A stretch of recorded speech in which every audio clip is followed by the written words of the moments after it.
Ready for chapter 3? Chapter 3, Revenge of the Irish Councillor and the Poop Incident. I survived a murder attempt. I survived bullying. I survived only showering 6 times out of 30 days. Now we're back for round 3, baby. Let's get this show on the road. So the main thing that happened to me my 3rd year is the literal vendetta and death wish that my Irish counselor named Kevin had on me for whatever damn reason. An 11-year-old, a adult counselor wanted me, an 11-year-old, to die, basically. That's how much he hated me. I'm also being dramatic, of course, but every story needs some drama. Let me tell you all these incidents that this little man named Kevin did. The pottery incident is the first thing he did to me, and this is something I will never forgive. Never. During arts and crafts, which is my favorite activity, there was a select few kids that got chosen every single time to go make pottery. That was something I always wanted to do. You get the little clay pots, you're like, I would never get chosen. It was the same kids getting chosen every single time. And I was like, girl, hide your damn favoritism. My pot would be better than any of their pots. But finally, I was chosen to do pottery. This was my moment. By the way, coincidentally, Kevin worked in the pottery section. I go into the pottery section and I'm making my little ceramics. Everything is going fine and dandy, but then Kevin comes LARPing over. I don't even know what the word LARPing means, but that's a perfect adjective for him. Verb? Whatever! He comes over hi Esha. Wait, sorry, I have to get into the accent. If you could change your fate, would ya? Hi Esha. Is that the lovely putt you've got going on? Can I see your putt? You're doing it a little wrong. And he comes over to my pot and he presses my hands I'm going like this, pushes my hands so far apart that my pot breaks. It gets cut in half and it falls on the floor. And I'm like, oh my God, Kevin. And Kevin's like, well, looks like year after time, you got to go. You're telling me I waited 3 years to make a pot only for it to be broken by my Irish counselor named Kevin at the last possible minute of making pottery, so that I didn't even have enough time to remake the pot and I had to go back with all the peasants that were still doing arts and crafts. That was one of the worst things that ever happened to me in my life. I miss that pot every single day. He broke it on purpose, and that's all I have to say about that. Fuck you, Kevin. So the second thing that he did was kicked my dirt pile. Clearly by now you can tell I'm a petty bitch. Every single morning we would have to do chores on rotation. There's one morning I was on the dusting rotation. I was pushing my little sweeper into making a little dust pile. Kevin comes LARPing over and kicks my dust pile. Just fully kicks my dust pile all over the floor of the cabin. And he's like, whoops, sorry there, lad. I'm like, Kevin, you're not sorry. You did that on purpose. I watched you. Whatever. That's the second thing he did to me. And the third thing he did to me is that he wouldn't let me call my parents on their birthday. So both my parents have their birthday on the same day, which is during camp. So for 5 years, I could never celebrate my parents' birthday. And it was always the day I got really, really sad and I'd miss my family a lot. And every year they'd always schedule one of my phone calls for the 4th of July so I can call my parents. And this year was no exception. And I was getting ready to do my phone call and Kevin comes over and he's like, Esha. Okay, I'm not gonna do this accent anymore. He's like, Asher, sorry, but we need you in the cabin. You can't make your phone call today. We'll have to reschedule it for tomorrow. Kevin, it's my parents' birthday, both of them. Can I just call them for 10 minutes? No, you can't. You have to stay in the cabin.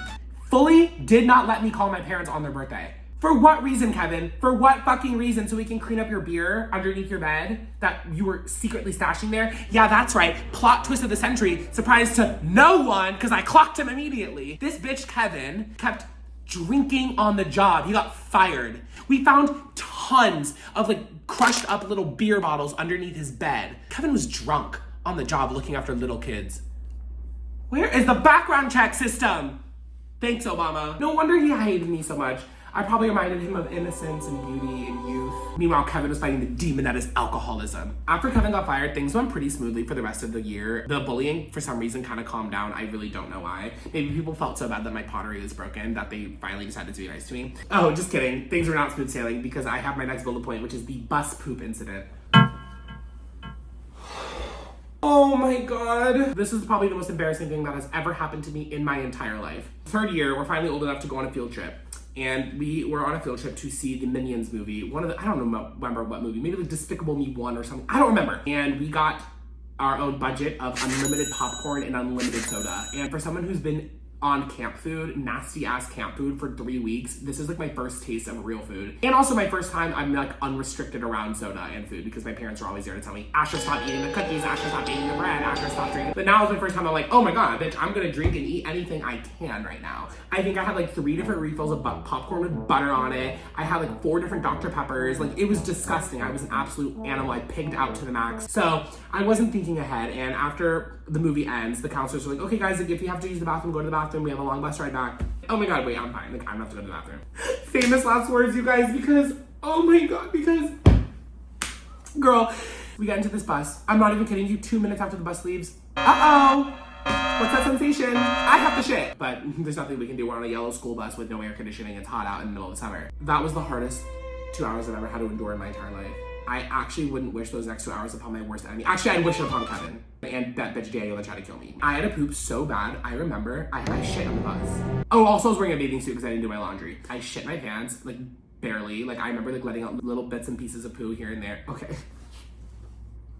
I think if you're a future employer or a future lover, please stop watching this right now. I had to go so fucking bad. Like there was nothing that could be done. And mind you, again, I'm not wearing underwear. I'm wearing a bathing suit, so it can like easily leak. Okay, stop. At this point, I had to go so bad, and the pain was obvious on my face that the counselor like let me sit up in the front of the bus, and so I could run out of my cabin and go to the bathroom before we like go to the bus stop station. They like let me off. We get there, and I'm like running, and with every single step I'm running, like shit is just falling out of my bathing suit. Like it was just actually humiliating. And I run into the bathroom, and that was hell. That was hell on earth was unleashed on that bathroom. I feel so sorry for whoever had to clean that up. Actually, just kidding, I don't, because I had to clean that up.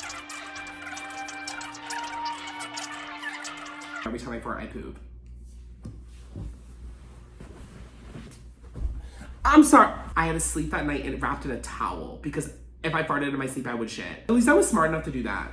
Even though I never did my sheets. Like I never washed them, and that was the last of my poop incident. And I'm never gonna talk about that ever again.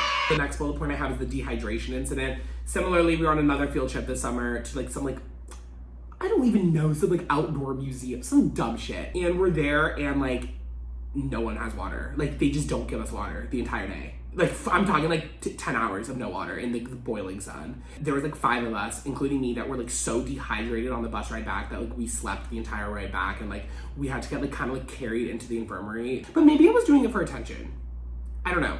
I wouldn't put that past me. The last thing that you should know about chapter 3 of camp, and this comes into play much later on, is that at this point, my cabin was mostly people from Florida. Specifically, a lot of kids from one school. Like this one like crummy, like, not crummy, but this one like douchey private school in Florida. A bunch of people were coming from this school. And by the 3rd year, more and more kids from this school were in our cabin. That is a side note because this school starts to overrun this cabin and pre-existing relationships come into camp, which shouldn't happen, and fucked up everything. Again, my 3rd year, now I've really solidified my friendships. Like the people that I've been friends with have been there every single year with me, and like I have a friend group now. Like social-wise, I'm good.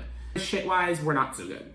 Essentially, that is what leads us into chapter 4. Chapter 4, the birth of Panda Express. Now we're a little bit more mature. Now, as a group, we're kind of entering the puberty era where social dynamics really come into play. Chapter 4 is very important because it sets up the finale, which is chapter 5, where everything that could possibly happen that's bad happens to me. And by the way, I've never talked about this before on the internet because I was saving it for when I did this video. I'm gonna start off with the mystery shower pooper incident. This is kind of like the catalyst for every other thing that happens to me for the next 2 years. One day, we're about to go into the showers, and I'm showering now, okay? I learned how to shower at camp. Someone screams, and we're like, whoa, what's going on? We all run to the bathroom, we open up the shower, there's a massive piece of shit.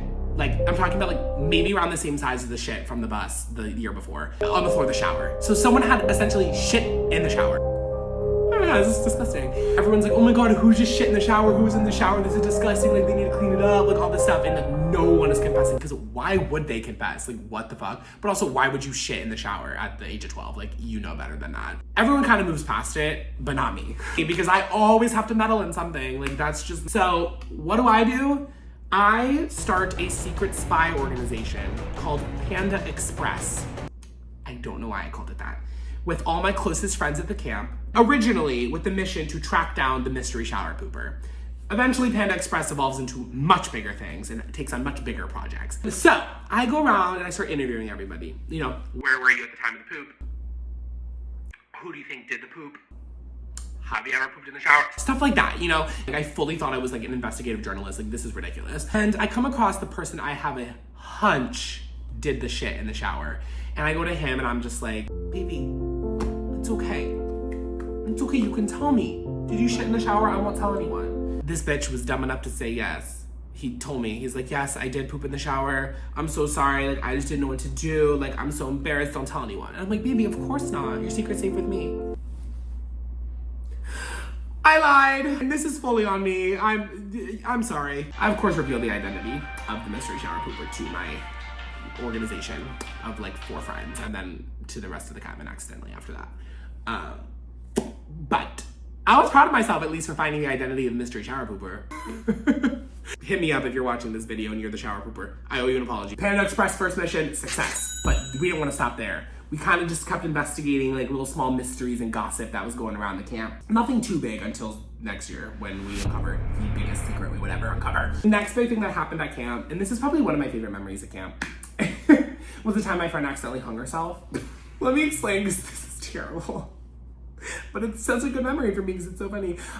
So there's like a ropes course day where we would like get to go like on the ropes course and do whatever. But being lazy, I just like never wanted to do that. So like you had the option to like stay on the ground and do like little down to the ground ropes course things. So it was like me and like my friend from home actually. Our task was like to like get from one platform to the other, and there was like a rope swing in the middle with like a little noose on the end so you can put your foot in it and swing to the other one. We're all going one by one, swinging across the next platform, and my friend goes, she trips or something, and I don't know how this happens, but her neck falls directly into the noose of the rope and like yanks her neck. I'm sorry, like it fully goes like I sound horrible. It was very low to the ground, so she was able to like get out of it, and she was laughing. Like it was funny, right? It was just funny. Like who accidentally hangs himself? So the last note that I have for chapter 4 is that by now there are even more of the private school kids in my cabin. Maybe the year before it was like 10%, now it's like 15-20% of the whole cabin of international kids is like from this one private school in Florida, and they all knew each other beforehand and like created sort of like a big friend group that was like also really horrible and rude. And that leads us to chapter 5, the end of everything as you know it. Okay, my little poochinas, buckle up, sit tight, sit real tight, because this is about to be the craziest whirlwind of a chapter you've ever heard in your entire life. Chapter 5, the fall of Panda Express, and some other things that I can't really name. Let's set the scene for chapter 5. We're the oldest cabin, so we're like the seniors on campus, but you can still then come back, like whatever, it's not important. So we like run the camp. Panda Express, my secret spy organization, was back and better than ever, and we actually would have like little meetings during like our free period or whatever to like discuss recent findings we would have. And this becomes key to why I almost got kicked out of camp. The next thing to set the scene is that this private school was now like 25% of the cabin, like 30% of the cabin. Like every single bitch from this damn private school was in this cabin. Let's start off with the first horrible incident. Socially going into year 5, I was good. I had my friends, it was great. Until the fateful day. Me and this bitch ass kid, let's call him TJ. Me and this kid TJ were walking, and we find that my other friend, let's call him Brian, sitting on the floor. And we find out that Brian snuck in his phone to camp, and you're not allowed to have your phones at camp. So my friend TJ is like, Brian, like I'm gonna tell the counselors that you have your phone if you don't like do these things for me.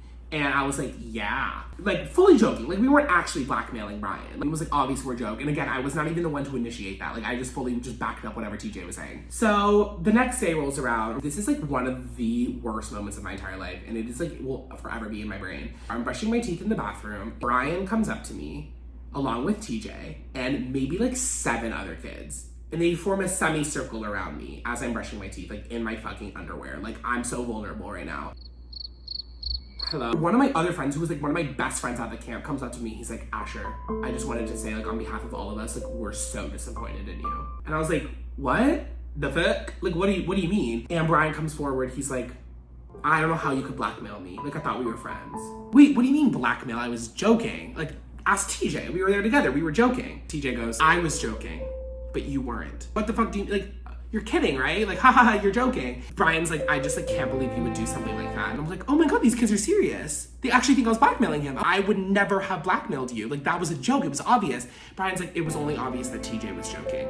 You were being so serious. I don't even know what the hell these people were thinking. All these people that used to be my friends were in a semicircle around me, basically just being like, you're done. Like, we lost all respect for you, Asher. We can't believe that you did something like this. Like, my heart is racing. I'm like, wait, this is actually the worst day of my life. Like, all my best friends are literally turning on me over something I didn't do. Why would I even do that? Like, it was crazy. In that moment, this was like early on in camp, I was like, oh my God, I'm kind of fucked. Like, no one likes me anymore. Like, no one likes me. I had like no friends. Oh, and mind you, TJ was a part of this little private school situation. So immediately all the new kids that were in the camp that year and all the old kids that were part of this private school despised me. To be completely alone and isolated for the next 3.5 weeks at a camp, like without talking to anybody that you love. Like it was like, that was hard. So that's one thing that happened at camp.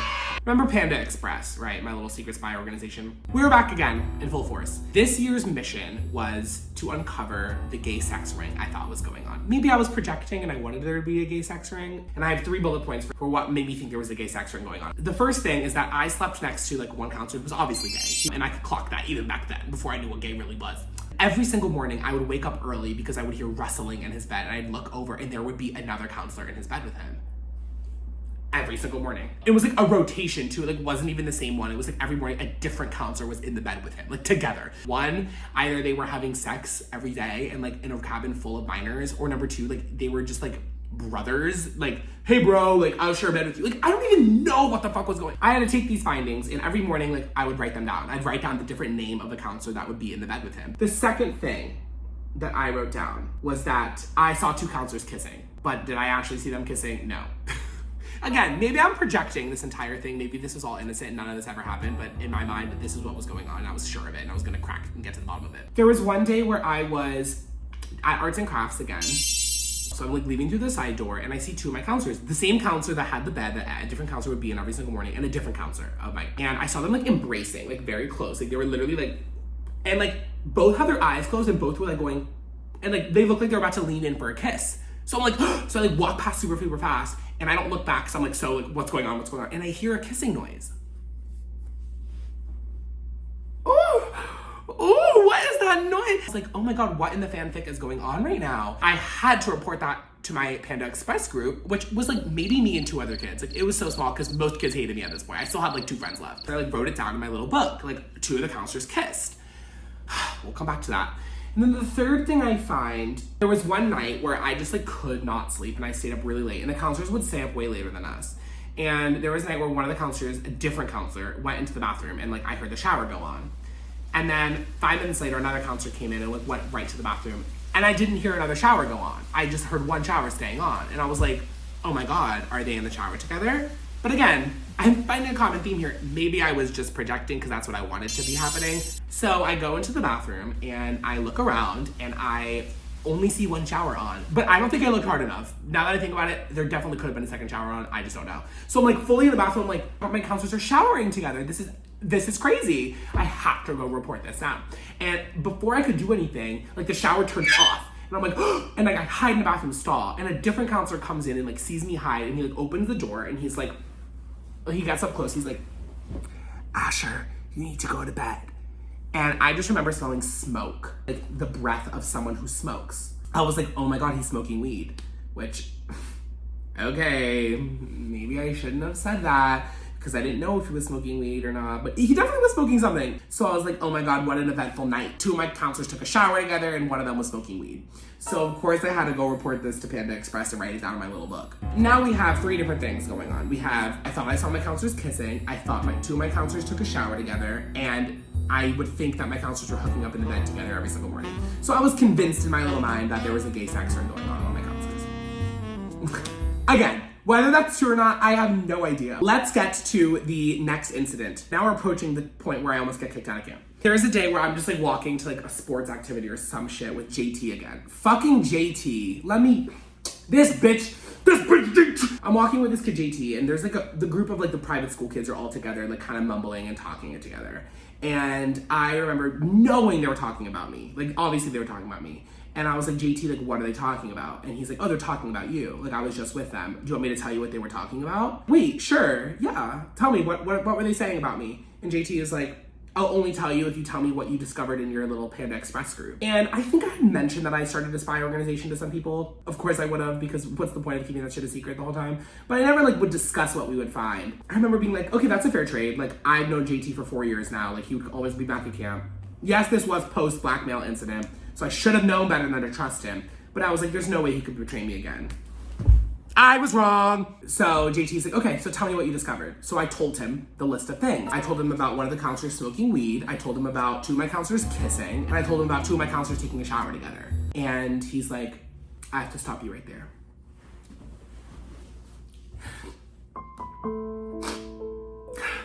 How dare you accuse our counselor of smoking weed? so wrong of you. And he's like fully about to cry. This is just too much for me. I have to tell someone. Whoa! What do you mean you have to tell someone? I'm not spreading rumors. I'm telling 2 people and we're not telling it. Like, he's like, I'm not gonna tell you what they were saying about you because this is just too wrong. I can't live like this anymore. I have to tell the counselors. Oh my God, I just fucked up. This could be really, really bad for me. An hour later, JC comes up to me again. He's like, okay, here's what's gonna happen. You're gonna do what I say for the rest of camp and I won't tell the counselors. Oh, was this another blackmail attempt? Sound familiar, JT? He fully starts to blackmail me for the rest of camp, being like, do this for me, like, go get me water. Like, he would like boss me around, make me his little bitch, and then in exchange, he wouldn't tell the counselors I was spreading rumors about them. Like, it's so stupid to think about, like, like, fully, like, I'm getting so fucking pissed about this because 1, I wasn't even spreading rumors. I was just like telling stories to my little friends. And, like, how dare you blackmail me after like lying about blackmailing the first, like, there's so much wrong with this. Like, it just really pisses me off. I would wake up every morning with anxiety thinking like today was the day he was gonna tell the counselors that I was talking shit about them, basically. And of course, finally, the day comes where he does decide to tell them. I was just like playing cards with these little French kids because there was tons of French kids at camp this year. And they're the only ones that liked me because they didn't speak English. I remember the head counselor comes up to me and he's like, Asher, we need to talk. In that moment, I knew I'm about to beat this bitch up. So we go outside and like JT is sitting, or fucking whatever the fuck his name is sitting on the picnic bench, and the head counselor brings me over and he sits me down, and TJ is like looking down and he's like, I can't, I'm so, like he's like looking so like innocent as if he's not like the biggest dick in the entire world. Oh my God, I'm so mad about this. My head counselor is like, so Asher, do you want to explain why you're spreading rumors about the counselor smoking weed? Because you know, if this is true, we're gonna have to get a drug team out. We're gonna have to search the cabin and we're gonna have to search that counselor. Like in that moment, I was like, I don't want that to happen, obviously. I don't want to get anyone in trouble. I never intended it for it to be this serious. It was all like a joke between me and my friends. So I fully had to sit there and tell my head counselor, be like, yeah, it's fake. I lied about everything. Like none of this is true. I just made it up for attention. Even though I wasn't lying. I could have been lying, but I wasn't. Like, I don't know if I was lying. I think I was just delusional in my head, and I don't know if any of this stuff was true. But the point is, I wasn't going around telling people. Like, I was telling 2 people. Like, it wasn't a big deal. And then my head counselor was like, I don't know what to do. Like, we're gonna have to bring this up with the higher ups. Like, we're gonna have to get people involved because this is so serious. And I was like sitting there hysterical sobbing, being like, this is the most trouble I've ever been in my entire life. I'm a goody two shoes. I remember being like, okay, it's okay. Like, I'll write them apology letters. And he's like, okay, like if you can write them all apology notes, like everyone you were spreading rumors about. And he like listed all the other rumors that I was making up and spreading. And he's like, if you can write all your counselor's apology, like handwritten, heartfelt apology notes, maybe I'll let this go. Like, oh my God, thank God, like spare me. Thank you for sparing me, even though none of this is not fucking serious. So I get back to the cabin and I'm like so distraught. I'm so upset. I'm like crying still. And I sit there and I start writing these like really long apology letters. Like, I'm so sorry I told everyone that you kissed another boy. I'm sorry that you took a shower with another man. Like, you know what I fucking, like, I'm like, girl, I'm like writing these even thinking to myself how stupid this was. Then after I write all the letters, I throw them out. I never gave them to my counselors. I never did. And I am still so happy I did that and I finally stood up for myself. And luckily, like nothing ever happened, thank God. But I did almost get kicked out of camp. Like the threat of me talking to the head counselors of camp did come up. TJ almost fucked me over. Let me tell you what this bitch TJ did. TJ went from being one of my closest friends for 4 years. I went to his house in Florida. Let me tell you, like I knew this kid, I knew his family. He went from being one of my closest friends to fully making everyone turn on me by pretending that I was blackmailing somebody, to then actually blackmailing me and then telling the head counselor of my cabin that I was spreading rumors about counselors doing drugs and being gay. I think being gay at the time was probably worse than doing drugs. So that was probably, yeah, TJ ruined my life at this damn camp. That was the downfall of Panda Express, because after that I fully had to dismantle and throw out every single piece of paper that I had ever written in my little diary. So I like burned that shit. I literally burned it. I brought it to the campfire and I like put it in the fire. I felt like A from Pretty Little Liars. Like no one can know about this ever. And like watching it burn in flames in front of my eyes. To make matters worse, for visiting day when my dad came down, my head counselor told my dad about it. My dad was like, wait, I don't care. King Jonathan. The trauma and the guilt that I felt for literally no reason still carries with me. Oh my God. And then that's not even the end of this year. Now, by year 5, remember I've been through all of this sleepaway camp trauma. And we finally get to the last night of camp. I cannot wait to go home. I am sick of this place. I need to go. But there's one more thing that needs to happen before I go, and that is that there is a ceremony, the final campfire, the whole camp, all 500 kids or whatever, gather around with all the counselors, every single person at the camp. The head counselor, the one who owns the camp, basically gives out 5-year jackets to everyone who has been there for 5 years. It's a big milestone. This was my 5-year jacket. This is a huge moment for me. We're sitting there, and the head counselor comes up and starts doing his speeches, and he gives like personalized speeches for every single person. I met this fellow back when he was in the first... Whatever, I don't care. But all I wanted was for him to tell my story, and I wanted my moment, I wanted my applause, I wanted my attention. He's giving all his speeches, and he's like, okay, last one, and then he gives the speech, and it's not me. And I'm like, did he just forget me? Of course he forgot me. Like, that would just be the perfect ending to my horrible 5th year. I tell my counselors, I was like, guys, like, can you go tell him, like, he forgot my jacket? And they're like, no, it's fine. Remember, they hated me at this point. I'm like sitting there, I'm starting to like get really worried and start to cry, because I'm like, I waited 5 years for this. The head counselor comes back and he's like, guys, I forgot people. And I'm like, oh my God, thank God. And he has like 5 more jackets in his hand. He starts giving all these speeches. First speech goes down. Second speech goes down. Third speech, not me. Are you kidding me? Are you seriously kidding me? So I tell my counselors again, like, please go up to him, he forgot me. They're like, no, he didn't. He'll come back. Finally, the head counselor comes back and he's like, guys, I forgot one. By now, people are going to sleep. Like, the little kids are going to bed. And I'm like, wow, like, it's not even that impactful anymore. And he starts his speech. He's like, I met this wee lad back in the state of Florida. now I'm from Florida, so I was like, oh, this is me, finally. Finally, I got my own, like, really long speech. I'm like, I met this guy back in Florida. How could I forget him? Zach, come on. now last time I checked, my name is not Zach. Oh, he literally forgot me, and my counselors were not standing up for me. He was a gay counselor, too. I'm like, bitch, I thought we were on the same fucking team. And finally, I'm like sobbing. I'm like, you need to go tell him. And then he's like, okay, fine, I will. And then finally, at like the very end of the night, the head counselor comes back on. He's like, oh, sorry, I forgot one hour here come. Like, I'm so, of course that happens to me in my 5th year, my final memory of camp is being forgotten. I know some people from my camp are going to be watching this. And by the way, if you want to come hit me up and apologize or do what, I don't know what, my DMs are open, baby. But I'm definitely forgetting some stories, but I really try my best to get everything down. If you enjoyed it, obviously please like and subscribe, and all the other things that come with that. There are going to be many story times to come. I have a lot more stories in my life. I don't know what kind of YouTube content I want to make, but follow along for the journey, because I'm going to try to be really consistent on here. Because I'm unemployed, so it's like, what else am I supposed to do? Love you guys for sticking all the way through, and Stinky Asher out.